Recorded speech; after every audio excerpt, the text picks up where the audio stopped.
Hi everyone.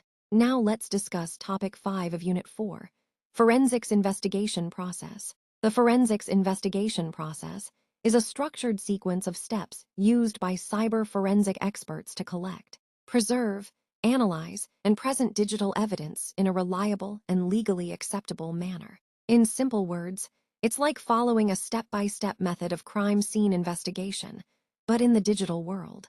The main steps include identification, recognizing the incident and potential sources of evidence; preservation, protecting evidence from alteration or damage, using write blockers, backups, etc.; collection, gathering digital data systematically from devices, networks, and logs; analysis, examining the evidence using forensic tools to uncover patterns, files, or hidden data; documentation and chain of custody, recording every step to maintain integrity and legality; reporting and presentation, presenting findings in a clear, court-acceptable manner. This process ensures evidence is credible, tamper-proof, and useful in investigations or legal proceedings.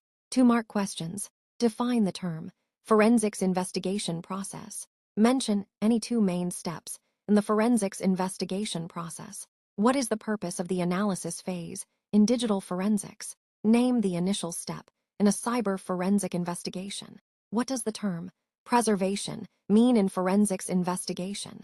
5-mark questions. Explain the different phases of the forensics investigation process. Describe the importance of documentation during forensic investigation. What steps are taken in the collection phase of the investigation process? Explain why chain of custody is important in forensic investigations. Write a short note on the role of reporting in forensic investigation. Forensics investigation process. The forensics investigation process is a structured methodology used by cyber forensic investigators to systematically handle digital evidence. This ensures that evidence is not tampered with and remains legally admissible in court. The process is divided into several phases. 1. Identification. The first step involves detecting and recognizing potential security incidents or cybercrimes. Investigators determine what types of digital evidence might exist and where it is located. Sources can include incident reports, alerts from intrusion detection systems, IDS, or suspicious activity logs. Example: a company's IDS detects multiple failed login attempts on a server. The investigator identifies this as a potential brute force attack and notes that server logs and user account data may be relevant evidence. 2. Preservation. Once potential evidence is identified, it must be protected to prevent alteration or loss.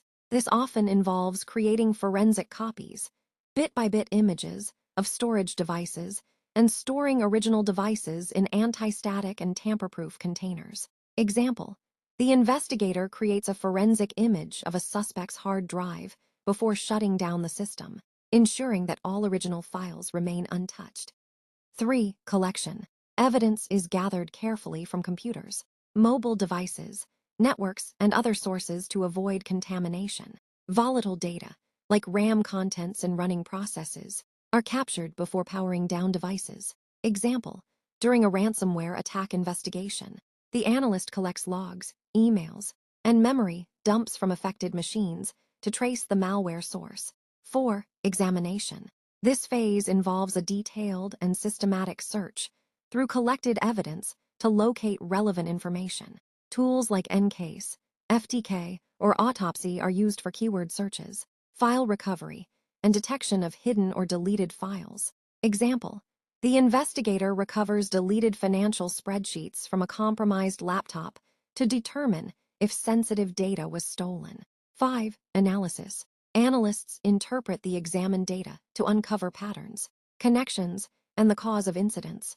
This may include creating timelines, correlating events, and reconstructing deleted or encrypted communications. Example: by analyzing access logs and recovered files, the investigator determines that an employee used their credentials to copy confidential documents to a USB drive over several weeks. 6. Presentation reporting. Finally, investigators prepare a clear, concise, and legally admissible report describing the evidence, methods used, and conclusions drawn. In court, the investigator may also present findings and answer technical questions under cross-examination.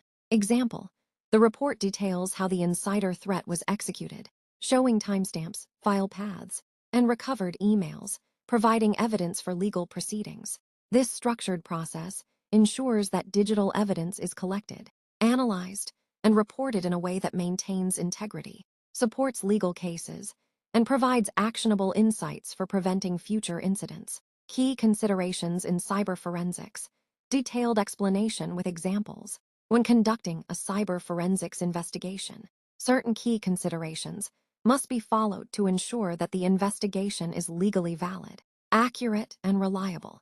These considerations are critical to maintaining the integrity of the evidence and supporting legal proceedings. 1. Legal compliance.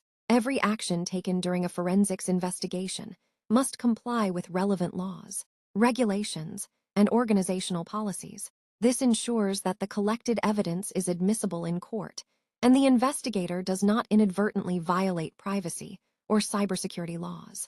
Example: while investigating a suspected insider threat, an investigator in India must comply with the IT Act 2000, ensuring that evidence collection from an employee's computer does not breach privacy laws. Similarly, if the investigation involves EU citizens' data, GDPR rules on personal data protection must be followed. 2. Chain of custody. The chain of custody is a documented record of who collected, handled, analyzed, and stored the digital evidence at every stage. Maintaining this chain is essential to prove that the evidence has not been tampered with or altered.